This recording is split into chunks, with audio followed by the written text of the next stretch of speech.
And I am really honored to have the opportunity to participate. I have been working on issues related to gender-based violence, specifically intimate violence, rape, domestic violence, and childhood incest.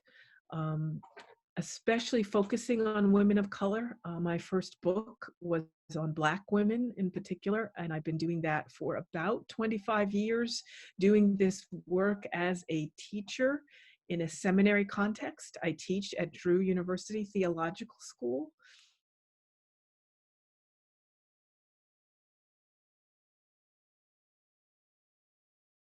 And I want to say I'm discovering new ways that intersection is happening.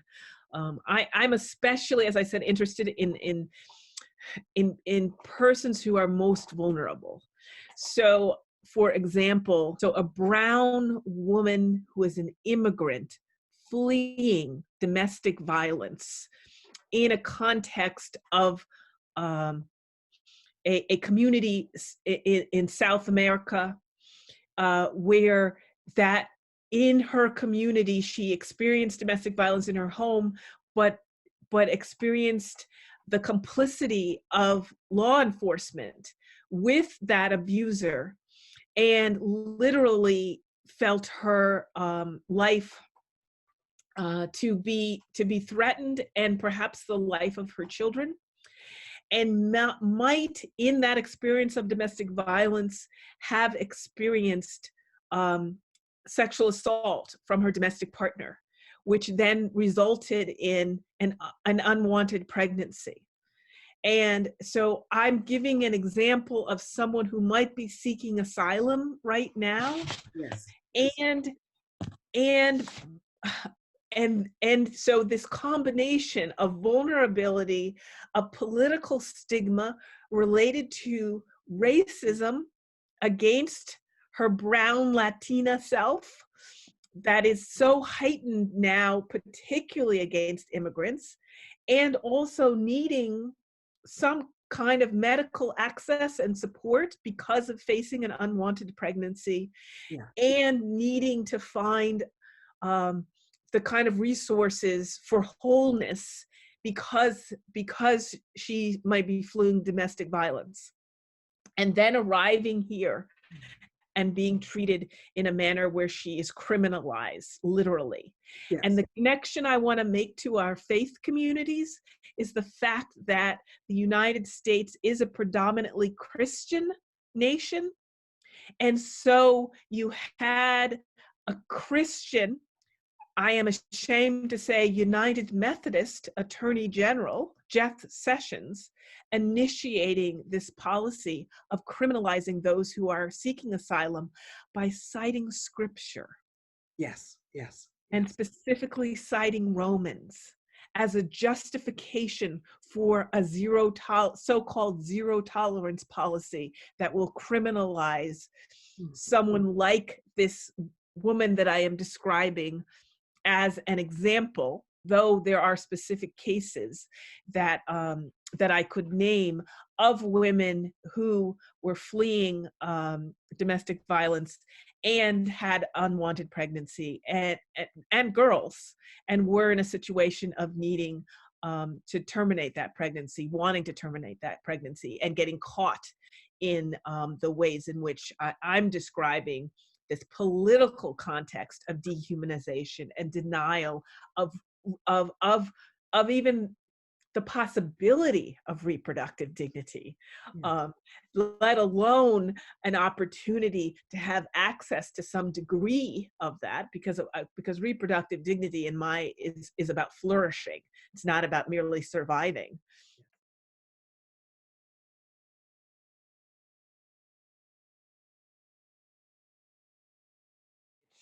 I've done a lot of work on racism and the ways in which racism is an intersecting experience with certain theological understandings, as well as certain patriarchal understandings that are in the broader culture, as well as certain heterosexist understandings. So to try and understand that all of these phenomena create an assaultive, literally an assaultive context.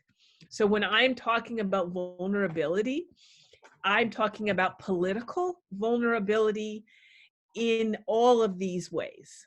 Mhm. So those ways work together with the exercise of power and control that is part of domestic violence. So what do I mean? Let me give you an example, because I know that's kind of a mouthful. Yes, there are all of these political forces working together with domestic violence that exacerbate um, the ways in which one is is is just sort of innately assaulted and dehumanized, so that one isn't considered an equal Mhm. um, part of our sort of our human ethos and covenant with one another in our civil society. Mhm. So one of the ways in which I've talked about it in an earlier work is to emphasize that domestic violence is often, of course, about issues of power and control, and so an abuser on an individual level is coercive and manipulative, and and often reinforces a sense of of shame, and Mhm. also of self-blame, that the person who is responsible for the domestic violence is not the perpetrator, but in fact the person who is being assaulted.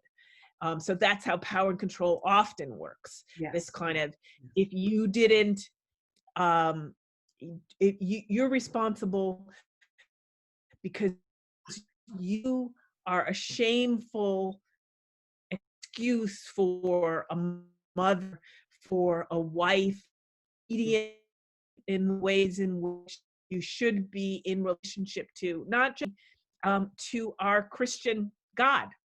So Mhm. you have a sense of God Mhm. trying to call you into obedience, but you are sinful before God if you are not obedient, and Mm. obedience is Mm. often tied to the ways in which, if you're in a with a heterosexual male partner, the ways in which you obey your partner. So those Mhm. two work Mhm. together and support Yes. each other. Yes. um, and so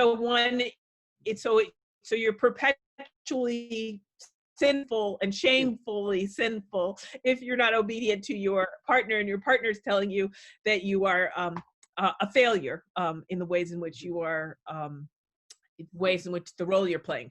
But then I want to include racist understandings and a kind of perpetual white gaze, and the Mhm. ways in which a sense of a broader racist, predominantly white understanding of one's um, uh, one is never respectable enough. That's one of the ways in which Mm. racism operates. Mm. That one is constantly trying to prove to white people that you are clean, and literally Mhm. clean, not dirty. Um, that you are not lazy, um, that the problems you might have in your family are not because you are innately someone who doesn't have moral values, right? And so those work together with these other phenomena I'm talking about in domestic violence.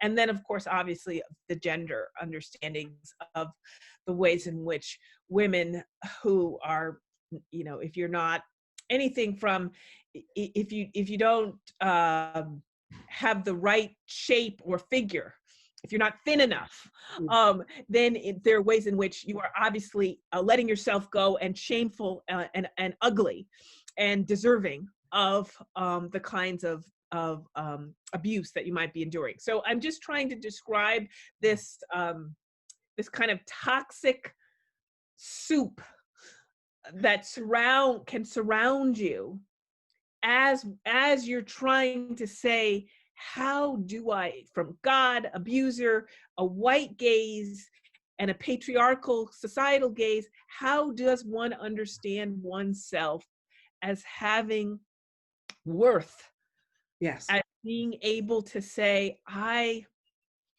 entitled Mhm.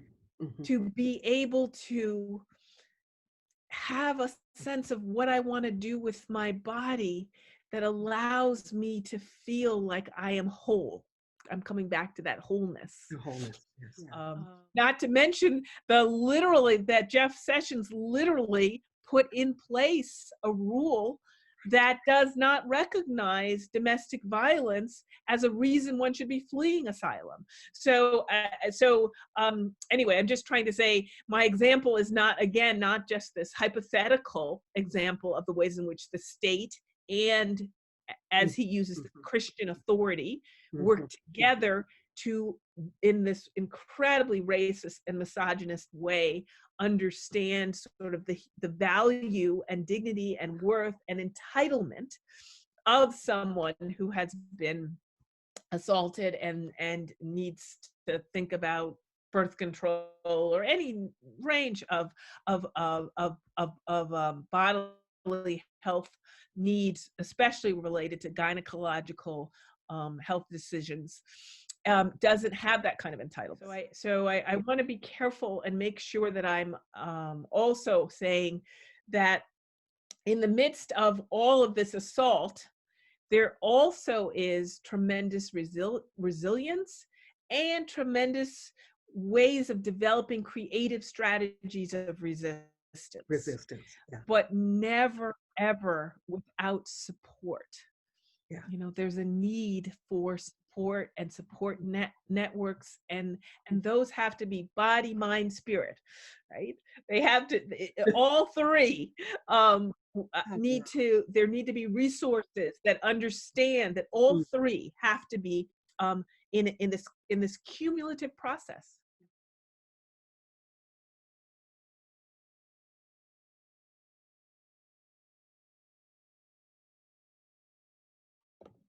Yes, absolutely.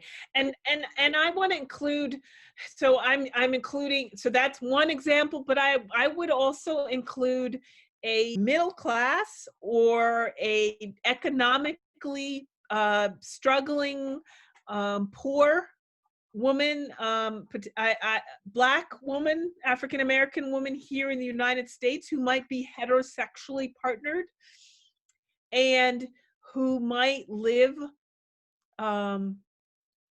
in a state where sexual assault within heterosexual marriage is not considered a crime, or might live in a state where the ways in which so if she is facing or is in a situation where she wants to make a decision about terminating a pregnancy that resulted from a domestic violence, sexual assault situation with her heterosexual partner, that she might be in a state where the law recently changed such that she is denied access to any kind of opportunity to terminate her pregnancy if she was raped. Right.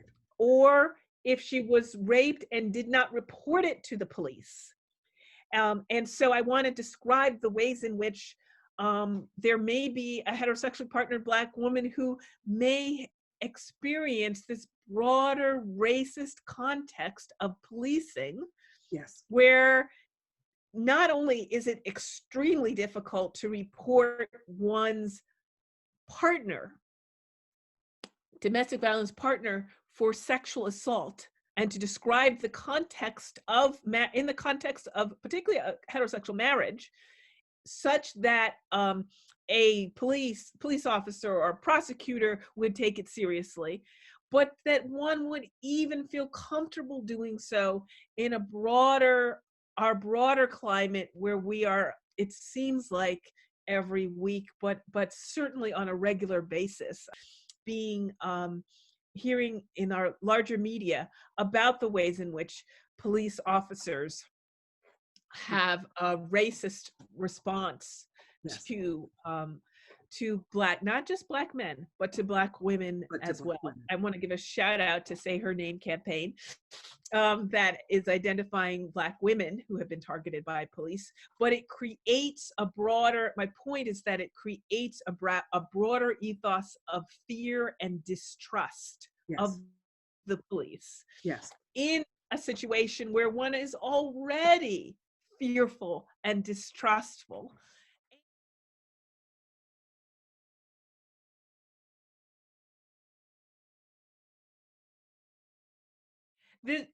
This is one of the most difficult areas for me, because I work with spiritual and faith leaders on quite a regular basis, because I teach in a Christian seminary. And one of the biggest challenges, in my view, is domestic violence and reproductive dignity are tied to one's body. So I'm saying body, mind, spirit, but I want to emphasize here one's bodily, and I want to say specifically sexual, reproductive, bodily self. And one of the most challenging and just woeful ignorance and indifference at best spiritual and faith leaders tend to have is the capacity to talk in a way that is healthy, that embraces well-being, in relationship to bodily sexual self. You have to zoom out. It has to be an ability to understand and to articulate what is good about bodies, and specifically women's bodies and women's sexual reproductive bodily selves.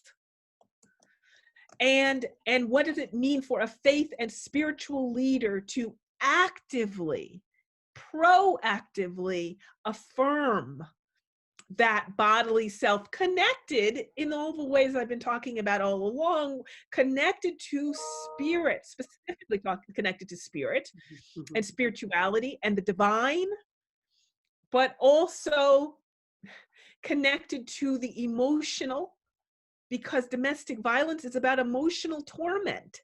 It's about extreme emotional torment.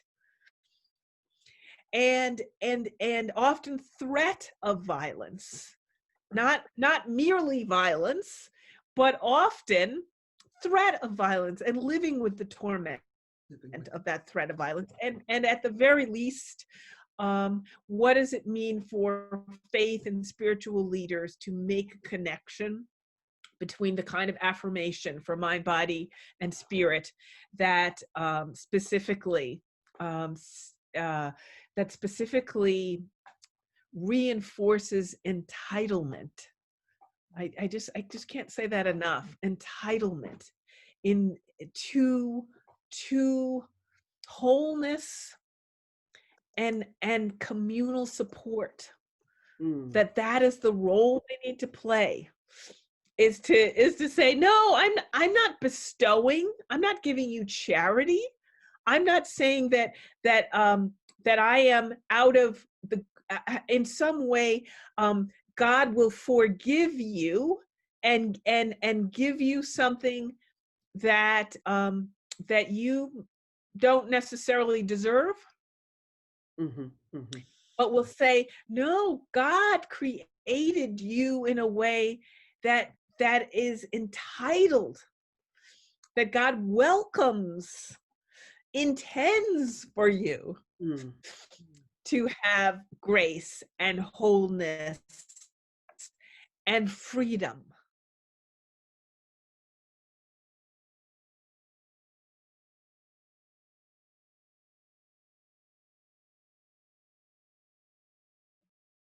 Yes, absolutely. Absolutely. Yeah. Yes. Yes. Yes.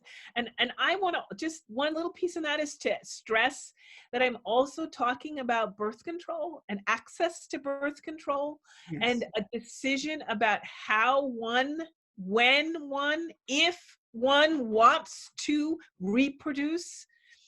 And that's a very, very important aspect Yes. that faith leaders need to find ways to understand better and embrace, because not only are in domestic violence situations do abusers put pressure on in heterosexual relationships, put pressure on women to sexually reproduce, but often churches Yes. and Yes. church leaders talk to little girls, even youth, Yes. about one day you will, this is that what is natural for you to do is to reproduce and have children. And I really believe that a part of this conversation that's Mm. often drops out is how are we talking about the importance of the ways in which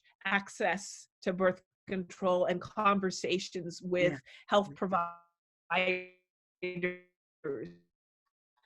about birth control options is part of the entitlement that I'm trying to describe, that is part of that is part of the grace that comes from God, that says who you are, the freedom that you need to Mm. claim, live into, are invited into intentionally, Yes. related to your body and your sexuality and your sexual self, your sexual reproduction, and your body, including the anti-Black and anti-brown racism that Yes. is targeted at your body. Yes. That kind of wholeness has got to be part of the ways in which we're describing what it is we're the ethos we're trying to create.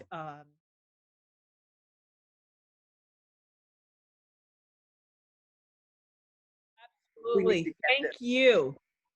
I am so excited. Yes.